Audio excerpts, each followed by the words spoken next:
Bwana wabariki. Je vous salue dans le nom du Seigneur Jésus. Nawasalimia mujina la Bwana Yesu Kristo. Je salue la présence des hommes de Dieu au milieu de nous. Nasalimia uwepo wa watumishi wa Mungu katikati yetu. Et particulièrement je salue la présence du pasteur. Na kwa kipekee nasalimia uwepo wa mchungaji. Que sa présence soit bénie au milieu de nous. Uwepo wake ubarikiwe katikati yetu. Est-ce que tu peux saluer celui qui est à côté de toi? Je unaweza salimia mwenye yuko pembeni yako. Dis-lui que Dieu vous bénisse. Mwambie Mungu akubariki. Amen. Que Dieu vous bénisse. Amen. Je salue également la présence de notre maman qui est au milieu de nous. Nasalimia pia uwepo wa mama yetu mwenye yuko miongoni mwetu. Elle n'était pas là avec nous le dimanche passé. Siku ya Mungu alitumanke sana. Nous sommes très contents de la retrouver au milieu de nous. Tunafurahi sana kumuona tena katikati yetu. Amen. Amen. Nous sommes dans Luc chapitre 17. Tuko ndani ya Luka sura 17. Nous commençons à partir du verset 22. Tunaanzia kwa mstari wa 22.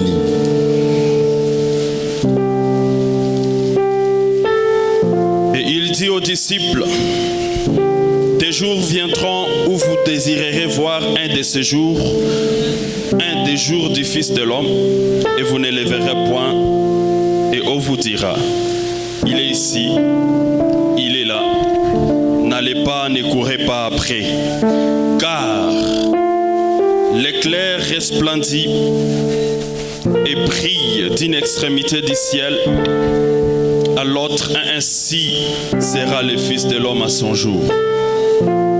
Mais il faut auparavant qu'il souffre beaucoup et qu'il soit rejeté par cette génération. Ce qui arriva du temps de Noé arrivera de même au jour du Fils de l'homme. Les hommes mangeaient, buvaient, se mariaient leurs enfants, jusqu'au jour où Noé entra dans l'arche. Les déluge vint et les fit tous périr. Ce qui arriva du temps de Lot arrivera pareillement. Les hommes mangeaient, buvaient, achetaient, vendaient, plantaient, bâtissaient. Mais le jour où Lot sortit de Sodome, une pluie de feu et de soufre tomba du ciel et les fit tous périr. 30. Il en sera de même le jour où le Fils de l'homme paraîtra. Tasoma kitabu cha Luka sura 17 mstari wa 22. Vous pouvez commencer au verset 26. Okay. Mstari wa 26 inasema, na kama ilivyokuwa siku za Noa, ndivyo itakavyokuwa siku za mwana wa watu. Walikula, walikunywa, walioa, waliolewa, hata siku ile Noa alipoingia katika safina, na gharika ilifika ikawaangamiza wote. Tena kama ilivyokuwa siku za Loti, walikula, walikunywa, walinunua, waliuza, walipanda, walijenga. Lakini siku ile Loti alipotoka katika Sodomu, moto na kiberiti zikatoka kwa mbingu zikawaangamiza wote. Kama vile itakuwa siku ile atakapofunuliwa mwana wa watu. Amen. Dans Psaume chapitre 15, le verset 16, la Bible dit, ndani ya Zaburi sura 15 mstari wa 16, Biblia inasema, les cieux sont les cieux de l'Éternel. Mbingu ni mbingu za Bwana. Je commence au verset 14. Minaanzia kwa mstari wa 14. L'Éternel vous multipliera ses faveurs. Bwana atawazidishia wema zake en vous et en vos enfants. kwenu na kwa watoto wenu. Je suis en train de vous dire ce matin, l'Éternel vous multipliera ses faveurs. Niko nawaambia Bwana atawaongezea mawema zake en vous et en vos enfants. kwenu na kwa watoto wenu. Soyez bénis par l'Éternel. Ubarikiwe na Bwana qui a fait les cieux et la terre. aliyeumba mbingu na nchi. Les cieux sont les cieux de l'Éternel. Mbingu ni mbingu za Bwana, mais il a donné la terre au Fils de l'homme. Lakini alipatia hii dunia wana wa Adamu. Que le Seigneur ajoute les bénédictions à sa parole. Ongeze mibaraka kwa usomi wa neno lake. Vous pouvez vous mettre. Munaweza ikala. Nous continuons toujours à parler sur la manifestation du Fils de l'homme. Tungana endelea kuzungumzia juu ya ile kuzirisha mwana wa Adamu. Je remercie également les pasteurs qui a fait que nous puissions encore être là pour parler de ce sujet. Ninashukuru tena mchungaji mwenye aliona kama ni ya muhimu tena tuendelee kuzungumzia juu ya somo. Nous sommes dans la 3e semaine en train de décortiquer sur ce sujet. Ndio juma ya 3 hii tunatimiza, tuko naongelea tu somo. Nous avons vu, Frère Branham nous a dit, tuliona gisi ndugu Branham anatuambia que quand la Bible a été écrite, nasema wakati Biblia iliandikwa, Dieu il a pris des promesses et il a mis dans la Bible. Mungu alikamata mahadi zake akazitia ndani ya Biblia. Ça veut dire la Bible c'est un condensé de promesses. Ndio kusema Biblia ni kifungo ya ahadi. Et Frère Branham va même plus loin, il dit que dans la Bible il y a plus de 700 promesses qui sont connectées directement à l'épouse. Ndugu Branham anasema, anaenda mbali zaidi, anasema ndani ya Biblia kuko zaidi ya 700 ya mahadi zenye zinachomeka kwa bibi harusi. Et Frère Branham a parlé de promesses dans la Bible. Na sasa ndugu Branham anasema juu ya mahadi ndani ya Biblia. Il nous dit la promesse de la manifestation du Fils de l'homme. Anasema ile ahadi ya uzirisho ya mwana wa Adamu. Chez nous les gentils. Wetu shie watu ya mataifa. Et la plus grande promesse de toutes les promesses. Ndio kubwa ya ahadi zote ile. Ça veut dire toutes les promesses de la Bible que vous connaissez. Ndio kusema ile mahadi zote za Biblia zenye nyinyi mnajua. La plus grande de toutes les promesses. Ya kubwa zaidi ya zote. Branham nous dit c'est Luc 17:30. Ndugu Branham anasema ni Luka 17 mstari wa 13. Oh, quand on parle de Luc 17:30, japo sasa tunasema juu ya Luka 17 mstari wa 13. On nous ramène à Sodome. Banaturudisha kule Sodome. C'est là que la Bible dans Luc 17 le verset 26 la Bible dit. Ndio Biblia inasema Luka sura 17 mstari wa 12. Que ce qui se passa à Sodome. Aseme kubyenye bilipitikanaka Sodome. Les choses qui se sont déroulées à Sodome. Mambo yenye ilipitika kule Sodoma. Les mêmes choses vont se répéter encore ici au temps de la fin. Mambo itarudilia hapa mwi wakati ya mwisho. Je vais vous faire remarquer 3 choses. Natapenda mtambue vitu vitatu. À Sodome, kule Sodoma, c'était Dieu qui a visité Abraham. Mungu ndio alitembeleaka Ibrahim. La Bible dit Dieu pendant qu'il allait vers Sodome. Biblia inasema wakati Mungu alikuwa anaenda kule Sodoma, quand il était encore à Canaan, wakati alikuwa angali pale Kanaani, il a trouvé un homme qui était sous les chênes. Alikutanaka mtu mmoja anaikala kwenye milima kule. Les chênes de Mamré. Milima ya Mamrea. Et cet homme était Abraham. Na ule bwana alikuwa Ibrahim. Et quand Abraham il a vu les 3 hommes. Lakini wakati Abraham aliona wale watu tatu, la Bible nous dit il a reconnu un homme qui était au milieu. Biblia inasema akatambua bwana mmoja alikuwa katikati yao. Abraham avait la révélation. Abraham alikuwa na ufunuo. Ce n'est pas qu'on est venu prêcher à Abraham. Haikuwa sema alikiaka ubiri Abraham. Voilà que l'homme du milieu c'est lui Elohim. Bwana ule wa katikati ndio Elohim. Mais Abraham parle révélation. Abraham yeye kupitia ufunuo. Il a reconnu la présence de Dieu sur la terre. Akatambua uwepo wa Mungu hapa kudunia. Or quand on nous parle de cette histoire de Sodome, japo wakati wanatuambia juu ya mambo ya Sodoma, nous allons voir qu'il y avait 3 peuples représentés. Tutaona kama kulikuwa taifa tatu ilikuwa inawakilishwa pale. Autrement dit, il y avait 3 catégories de gens. Nasemeka kama kulikuwa aina 3 ya batu. Il y avait les gens qui étaient à Sodome. Kuko watu walikuwa kule Sodoma, qu'on appelait les sodomites. Walikuwa wanaita watu ya Sodoma. Il y avait les gens qui étaient avec Abraham. Bengine balikuwa pamoja na Abraham. Et à Sodome, il y avait un homme qui était appelé Lot. Na kule Sodoma kulikuwa mwingine mtu anaitwa Lot. Écoutez les 3 catégories de gens. Tusikie ile aina 3 ya batu. Parce que ce que nous vivons aujourd'hui, c'est une répétition de ce qui s'était fait en Sodome. Ni kurudilia tu venye bilishaka pitikana kule Sodoma. Dans Genèse 13, le verset 13, ndani ya Mwanzo sura 13 mstari wa 13, la Bible nous dit que les gens de Sodome étaient méchants. Biblia inasema watu ya Sodoma walikuwa baovu sana. Et des grands pécheurs devant l'Éternel. Bafanya zambi wa nguvu sana mbele ya Bwana. Ça veut dire quand Dieu il visita Abraham, nasema wakati Mungu alitembelea Ibrahim, il va se retrouver avec un peuple méchant. Akakia jikuta na taifa ya ovu sana. Avec un peuple qui n'avait pas la crainte de l'Éternel. Taifa ilikuwa naogopa Bwana. Et au milieu de ce peuple, katikati ya ile taifa, il y avait un homme qui était appelé Lot. Kulikuwa mtu alikuwa anaitwa Loti. Et la Bible dans 2 Pierre 2, le verset 6 à 8. Na Biblia inasema ndani ya Petro wa pili sura ya pili mstari wa 8. On nous parle que Lot, bien qu'il était à Sodome, bana tuzungumzia juu ya Loti hata kama alikuwa kule Sodoma. Mais c'était un homme juste. Lakini alikuwa mwenye haki. Seulement Lot, frère Branham nous dit, il était compromisiste. Lakini yeye alikuwa tu mtu aisha haribika. Il était quelqu'un qui pouvait faire des compromis avec la parole. Mtu mwenye alikuwa anaweza fanya mapatano na neno. le compare avec le prédicateur. Na ndugu Branham anamulinganisha na Il dit mhubiri. l'autre, lui, il faisait de la parole son gagne-pain. Lutu yeye neno ya Mungu ndio ilikuwa kope yake ya makuta. Dans la prédication, c'est par la foi que Moïse. Ndani ya mahubiri ni kupitia imani ndio Musa. Le paragraphe 34. Mstari wa 34. Dit Lot en regardant tout autour de lui. Lutu sana angalia kando kando yake. Il a vu les opportunités. Akaona ni mabati za kuwina. Ça veut dire pour Lot. Kusema kuhusu Lutu. Il n'était plus question d'une promesse. Habikuwa na husu tena ahadi. Il n'était plus question de ce que dit la Bible. Haiko habihusu yenye Biblia inasema. Pour lui c'était des opportunités. Kwake yeye ni makope ya lari. Ça veut dire pour lui aller à l'église. Ndio kusema yeye kwenda kukanisa. Et avoir une opportunité ici à gauche. Na kupata bahati fulani hapa. Il choisirait l'opportunité. Yeye angechagula kwenda fanya makope yake. C'est ça la position de beaucoup de prédicateurs aujourd'hui. Ça veut dire Abraham qui a été visité par Dieu lui-même. Mais de l'autre côté, il y avait des gens qui étaient appelés l'autre.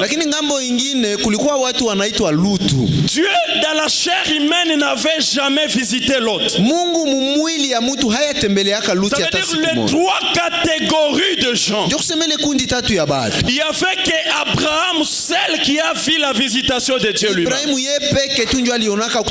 Ça veut dire pour être dans la catégorie qui verra la visitation de Dieu, il ne faut pas être un lotiste aujourd'hui. Ça veut dire quand on place les opportunités devant Dieu, ça veut dire les opportunités dépassent la parole de Dieu. Ça veut dire vous êtes dans la catégorie de ces gens-là qui n'ont pas vu la visitation de Dieu lui-même. Parce que nous avons vu que quand Dieu se manifeste, il y a des conséquences. Cela a fait rajeunir le corps d'Abraham. Cela a fait chasser la stérilité dans la maison d'Abraham. Cela a fait amener la bénédiction dans la maison d'Abraham. Ça veut dire le peuple qui verra la manifestation du Fils de l'homme, c'est ce peuple-là qui sera béni. Mais remarquez, pendant ce temps-là, il y avait trois catégories. Voilà pourquoi ce matin, j'aimerais que vous vous placez dans ces trois catégories. Suis-je de la catégorie d'Abraham? Ou suis-je dans la catégorie de l'autre? L'autre, lui, il a vu les opportunités. C'est ça la position de beaucoup de prédicateurs. Faire des compromis avec l'évangile. Rabana me dit, je préférerais vivre sur une terre aride, boire l'eau du robinet, manger des gâteaux secs, plutôt que de faire des compromis sur la conviction de ma foi. Nous allons voir quelle a été la foi d'Abraham. Frère Branham nous dit, moi Branham, je ne peux pas être l'autre. Je ne vais pas agir comme l'autre. Voir des opportunités, placer des opportunités de plus que Dieu. Ça veut dire quand j'ai des opportunités, je disparais de l'église. Quand j'ai des opportunités, je ne vis plus la parole. Et frère Branham nous dit, je vais préférer boire l'eau du lac. Je vais préférer manger le pain sec que de faire des compromis sur ma foi. Quelle a été la foi d'Abraham? C'est là que nous commençons la foi d'Abraham. Est-ce que les gens sont ici avec moi? Batu biko muko.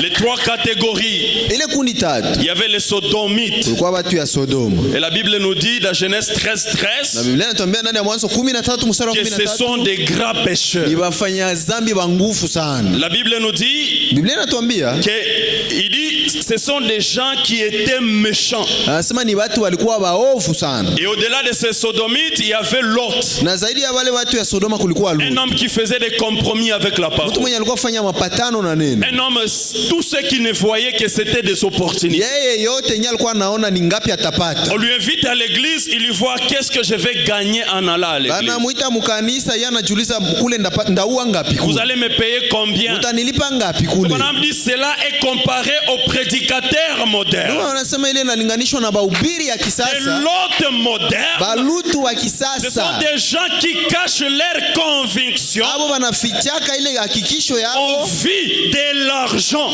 Banaiuzisha wanaibadilisha Si na je prêchais franga. ceci à l'église, est-ce que le pasteur, qu'est-ce qu'il va dire? Nikasema hivi mkanisa mchungaji atasema Il ne nini? prêche pas sans conviction. Hahubiri vyenye anaamini. Frère Branham me dit, il prêche dans le sens de s'attirer des intérêts. Ndugu Branham anasema iko na uhubiri kusudi ajikokotee Oh, Frère mafaida. Branham me dit Ndugu Branham anasema qu'un prédicateur doit prêcher tout ce qu'il croit être vrai dans son cœur. mhubiri anapasha hubiri vyote vyenye yeye anawaza njoo Frère Branham kweli ile dit, ndani ya au moyo lieu wake. de faire des compromis avec ma foi, Ndugu Branham anasema kuliko nifanye mapatano na imani il yangu, faut boire l'eau du robinet, omwe nikunya hata mai ya lake, manger les gâteaux secs, nikule na mikate ya kukauka, plutôt de faire des compromis sur la conviction de ma foi dans la kuliko parole. kufanya mapatano ndani ya kuamini kwangu muneno. Abraham, il a reconnu Dieu. Abrahamu akamtambua Mungu, C'est parce qu'il avait la foi. ni juu yeye alikuwa na imani.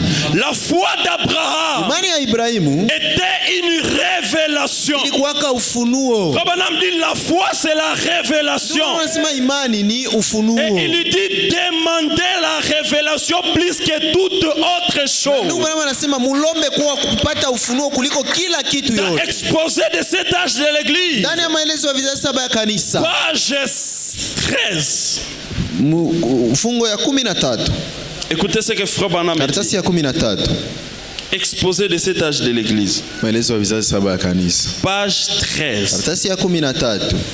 Frère Branham dit Ndugu Branham anasema la révélation ufunuo est un facteur de l'importance capitale. ni kitu ya muhimu sana.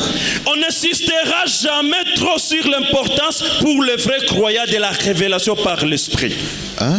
Il dit, on ne va pas beaucoup insister Anasema hatutakazia sur l'importance pour le vrai croyant juu ya umuhimu kwa ule muamini wa kweli de la révélation par l'esprit. kwa ufunuo kupitia Roho. Écoutez, la révélation est pour vous Ufunuo kwenu un facteur plus déterminant ni kitu ya muhimu sana que vous ne le pensez peut-être. kuliko gisi ya uwazie. Je ne parle pas là de ce livre d'Apocalypse. Mimi siko nasema ufunuo Parce mkitabu ya qu'Apocalypse ufunuo. veut dire révélation. Juu ufunuo ndio Bravo, kusema je ne ufunuo. parle pas Mimi d'Apocalypse, siko nasema kitabu ya Biblia inaitwa mais je ufunuo. parle de toute révélation. Niko nasema ufunuo yoyote C'est ile une chose d'une importance capitale pour ni l'église. kitu ya umuhimu sana kwa kanisa.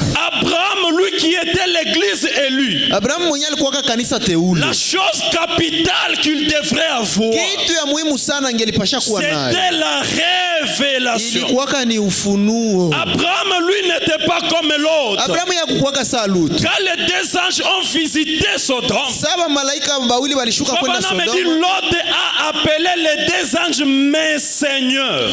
Lutu yakaanza ita wale wa malaika wawili mabwana Et zangu. Frère Branham dit c'est parce que Lot n'avait pas de révélation. Ndio wanasema ni juu Lutu yeye hakukuwa na Mais ufunuo. Abraham, lui, qui avait la révélation, Lakini Abrahamu yeye mwenyewe alikuwa na il ufunuo. appela un parmi les trois mots mon Seigneur. alichagulaka njo mumoya kati ya wale watatu akamuita Bwana wangu. Il n'a pas seulement appelé. Hakumuita tu vile. Écoutez ce qu'Abraham a fait. Sikia benye Abraham alifanya. Je suis dans la prédication Jéhovah Jireh. Niko ndani ya mahubiri Yehova Ire. Le paragraphe 32. Fungu ya 32. Prêché le 17 novembre 55. Lubira siku 17 mwezi wa 11 mwaka 55. Un jour, Abraham assis dans cette contrée stérile. Siku moya ndugu Abraham anaikala mwa ile ngambo yenye iko ya utasa. Il n'avait pas de nourriture. Hakukuwa hata chakula kule. Les troupeaux étaient maigres. Kondozi kwa na gonda. Il n'y avait pas d'eau à boire. Hakukuwa hata maji ya kunywa. Mais il faisait ce que Dieu lui avait dit de faire. Lakini alifanyaka kenye Mungu alimwambiaka afanye. Pour Abraham, kuhusu Abraham, ce qui comptait, ya muhimu ni kwa ce n'était pas des biens matériels. haiko kuwina makuta na Pour mambo. lui, son absolu, c'était qu'est-ce que Dieu a dit. Yeye ya muhimu yakini ilikuwa nini Mungu Ça veut dire aliniambia. la foi d'Abraham Imani ya Ibrahimu ne regarde que uniquement à la parole de Dieu. ayo inaangaliaka tu neno la Mungu. Il ne faisait que ce que Dieu lui avait dit de faire. Yeye alikuwa anafanya tu venye Mungu alimwambia afanye. Un jour, Siku moja pendant qu'il était assis sous la chaîne, wakati anaikala kule kumilima, il lui est arrivé de regarder là et il vit 3 hommes. ikamfikia anapiga macho kule anaona watu tatu. Et en regardant ces hommes, Sasa anaona wale wanaume immédiatement, pale il ne lui a pas fallu attendre tout un mois. abikumungoya amalize mwezi mzima. Immédiatement, étant un homme rempli de l'esprit, Pale Yesu akisi mtu mwenye anajazwa na Roho Mtakatifu, il a reconnu l'un d'eux comme étant le Dieu tout-puissant. akamtambua moja kati ya wale watu kama yeye ndio Mungu mwenye nguvu. La révélation qu'avait Abraham, Ufunuo ya Abraham alikuwa nayo. la foi d'Abraham, Imani ya Ibrahim n'a pas attendu qu'on lui donne l'enseignement sur le Fils de l'homme. haikugoyaka wamfundishe juu ya mwana wa Abraham dit Adamu. immédiatement, Pale quand il a vu 3 hommes, sasa alionaka wale wanaume tatu, il a reconnu akatambua qu'au milieu de ces kama hommes, katikati ya hapa watu, par la foi qu'il avait, kupitia imani alikuwa la nayo, révélation, il a dit ufunuo, que cet homme était le Dieu tout-puissant, akasema huyu Bwana yeye ni Mungu mwenye nguvu. qui était accompagné de 2 anges. Alikuwa anasindikizwa na malaika bawili. Écoutez, Sikia. Abraham a couru Abraham akakimbia, et il s'est prosterné devant lui. akajitupa chini, akasujudu mbele yake. Pas seulement se prosterner, Haiko tu kusujudu, et il l'a adoré na akamwabudu, et l'a appelé Seigneur avec ses majuscules. akamuita Bwana na ile herufi kubwa. Je suis en train de placer pour que nous voyions la foi d'Abraham. Niko natia tu hapa kusudi tupate kuona imani ya Ibrahim. Frère Branham nous dit, Ndugu Abraham atuambia, Abraham n'a pas attendu un mois Abraham hakuponda pile mwezi pour mzima comprendre que l'homme qui était devant lui, kusudi aelewe kama mtu mwenye iko mbele yake c'était Elohim. ni Elohim. Amen. Quand il reconnut l'homme, Na sali tambua ule mtu il n'était pas resté assis. hakubakia naikala chini. Frère Branham dit, il a couru vers cet homme. Ndugu anasema akakimbilia kwenda kwa ule bwana, Il s'est prosterné. akasujudu. La Bible parle seulement de se prosterner. Biblia haishie tu pale kwa Mais kusujudu. quand Frère Branham récapitule cette écriture, Wakati ndugu Branham anarudilia ile il dit andiko, Abraham a adoré cet homme ndugu Branham anaongeza, anasema Abraham et akaabudu ule il a mtu appelé na Seigneur. akamuita Bwana. Écoutez, un homme qui avait l'air fatigué, Mtu mwenye alikuwa anaonekana anachoka sana. Abraham, lui qui avait la révélation, Abrahamu yeye mwenye alikuwa na ufunuo, ses yeux voyaient un homme fatigué, macho yake alikuwa anaona mtu mwenye un anachoka, homme qui avait l'air fatigué. mtu mwenye alikuwa anaonekana Mais anachoka, cet homme était Jéhovah Dieu lui-même, lakini ule mtu alikuwa Yehova Mungu mzima, complètement fatigué, anatepeta sana, le vêtement couvert de poussière, manguo na yala vumbi, et probablement que Gabriel et Michael qui marchaient sous ses côtes sous une forme humaine. na Mikaeli na Gabrieli walikuwa tembea pembeni yake kwa umbo ya kimutu. Je vais expliquer ça avec une autre citation. Ndafasiria ile na mtajo ingine. La foi d'Abraham Imani ya Abraham n'attend pas pour voir Dieu dans la chair humaine. haingo yake mpaka ione Mungu mumwili ya mutu. Parce que Dieu dans la chair Juu humaine, Mungu mumwili ya mutu c'est ce qui donne la solution au problème ndio d'Abraham. inaletaka majibu kushida za Ici, Abrahamu. nous allons aller plus loin. Hapa tena mbali zaidi. Ici, Abraham, Hapa Ibrahimu il a reconnu que l'homme était Elohim. alitambuaka kama ule mtu ni Elohim. Avant même que cet homme ne montre les signes messianiques. Mbele hata ule mtu aoneshe ile alama za Ça veut kimasia. dire l'homme était Elohim. Ndio kusema ule mtu alikuwa Elohim. Avant même la manifestation du Fils de Mbele l'homme. hata aoneshe zile Ça veut maalama dire za mwana wa avant Adamu. même qu'il se manifeste au peuple. Mbele hata ajidhihirishe kwa Parce que taifa. nous avons vu, il se manifeste moyennant les signes Tu messianiques. tuliona kama yeye anajidhihirisha kupitia zile Mais alama za avant masia. même qu'il ne présente ceci, Lakini mbele yao aoneshe zile alama. Abraham, comme il avait la révélation, Abrahamu yeye gisi alikuwa na ufunuo. comme il était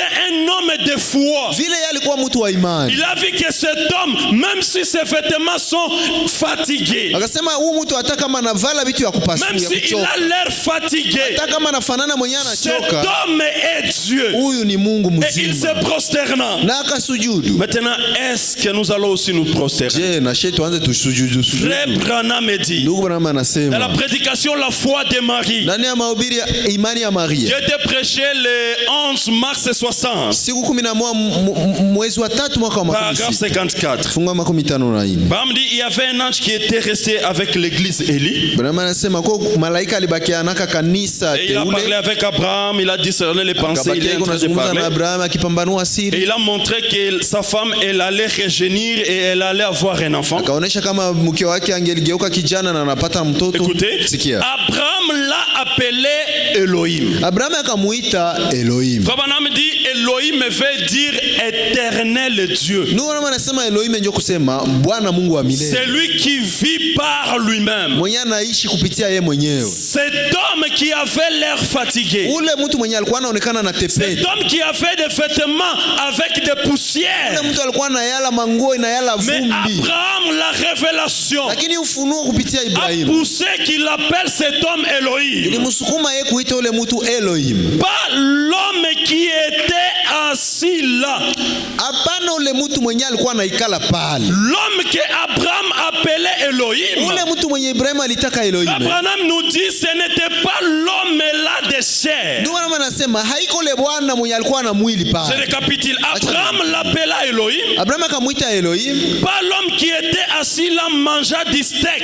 Haiko ule bwana mwenye alikuwa anatafuna minofu ya nyama pale. Parce que ici Abraham il a adoré cet homme. Juu Abraham aliabudiaka huyu. Abraham s'est prosterné devant cet homme. Abraham akasujudu mbele ya Maintenant Mungu. ici frère Branham nous dit Hapa ndugu Branham anatuambia que Abraham qui adora Elohim, Abraham mwenye aliabudiaka ce Elohim. n'était pas l'homme là qui mangeait chez Haiko lui. ule bwana mwenye alikuwa anatafuna nyama pale Ce kwake. n'était pas l'homme qui mangeait du steak, Haiko ule bwana mwenye alikuwa atafuna qui minofu vivait du lait, na iko nakunya qui kumaziwa. mangeait du pain de maïs. Iko nakula bugali ya muinzi. C'était plutôt l'esprit qui était en lui. Lakini ile roho yenye ilikuwaka ndani mwake. Abraham a adoré Elohim Abraham sali abudiaka Elohim. parce qu'il était capable Tu alikuwaka na ushahidi. de franchir le voile Pasula pazia. et de voir Dieu incarné. Aone mutu Mungu mzima ndani ya ule Ça veut dire mutu. si nous adorons l'homme Elohim, Hapa sasa tunaabudu mtu Elohim. nous sommes en erreur. Tuko mu makosa. Parce que Abraham, Abraham Branham dit, il n'a pas adoré l'homme qui a mangé du steak. hakuabudi yako ule mtu alikuwa anakula bugali na Parce nyama. que cet homme n'était pas l'adorable. Juu ule mtu hakukuwa wa kuabudu. Branham dit, c'était un corps fabriqué par l'argile. Ndugu Branham anasema ilikuwa ni mwili alitengeneza na Mais bulongo. l'homme que Abraham adore, Ule Elohim mwenye Abraham Branham dit, aliabudia. c'était l'esprit qui était en lui. Ndugu Branham anasema ni roho yenye ilikuwa mwa ule mtu. Et dans cet âge, les trois hommes sont revenus. Na mwa hii kizazi wale watu tatu Frère balirudia. Branham nous dit Ndugu Branham que anatuambia Luc 17:30 Luka 17:30 est le parallèle parfait de Sodome. ndio yenye nafanana kabisa Sodoma. Ça veut dire tout ce qui se passa à Sodome. Kusema vitu yote ilipitika kule Les Sodoma. trois anges qui visitaient Sodome, Wale wa malaika tatu wenye walitembelea dont l'un Sodoma. est resté avec Abraham. Mmoja akabakia na Ibrahimu. Le parallèle là doit encore se répéter aujourd'hui. Anasema ile mfano inapasha rudia vile leo. Les deux anges qui marchaient avec Elohim. Anasema wale malaika mbili walikuwa tembea na Elohim. Billy Graham et Oral Robert. Billy Graham na Oral Robert. Ils sont partis à Sodome. Abo walienda kule Sodome. Vers ces gens méchants. Kuendea wale watu waovu. Vers ces gens incrédules. Kuendea wale wasioamini. Frère Branham dit ces anges. Ils ne sont pas partis là pour sauver Sodome. Hawakuendaka kule juu ya kuokoa Sodome. Mais ils sont partis là pour aveugler Sodome. Waliendaka ndio pofusha Sodome. Mais il fallait que l'autre sorte. Ilibidi Lutu yatoke. Ça veut dire celui-là qui était compromis. Ndio kusema ule mwenye alikuwa wa mapatano. Bien qu'il faisait des compromis. Hata kama yeye alikuwa mvya mapatano. Mais il était néanmoins un enfant de Dieu. Lakini alikuwa mtoto wa Mungu. Écoutez dans Ézéchiel 46. Musikie ndani ya Ezekieli 46. Avant que je lise Ézéchiel, prenons 2 Pierre 2. Mbele nisome Ezekieli tusitwale Petro wa pili sura 2. Écoutez ce que Lot était. Sikia sasa venye Lutu alikuwa. Bien qu'il était incrédule, hata kama yeye alikuwa msipoamini, mais écoutez comment la Bible les détaille. Quelqu'un est là avec moi? 2 Pierre 2. Petro wa pili sura 2 à partir du verset 6. Kuanzia kwa mstari wa 6.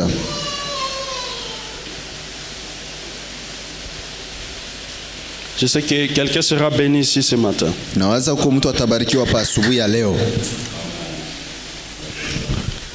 2 Pierre 2 chapitre 2. Petro wa pili sura 2. Le verset 6. Mstari wa 6.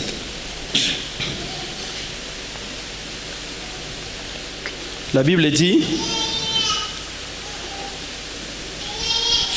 si il a condamné à la destruction et réduit au centre les villes de Sodome, tena akahukumu gharika juu ya kama, voilà, il a condamné Sodome, kama alihukumu Sodome à la destruction, kwa kubomolewa, les donnant comme exemple aux impies à venir, na kuipiga sagisi mfano kwa siku zenye zinakuja. Si il a délivré le juste Lot, kama alimuokoa ule mwenye haki Lutu, bien qu'il était compromis, hata kama yeye alikuwa wa mapatano, bien que pour lui il ne mettait que des opportunités devant, mais la Bible dit il était juste, probablement attristé de la conduite de ces hommes sans frais dans la dissolution. Ça veut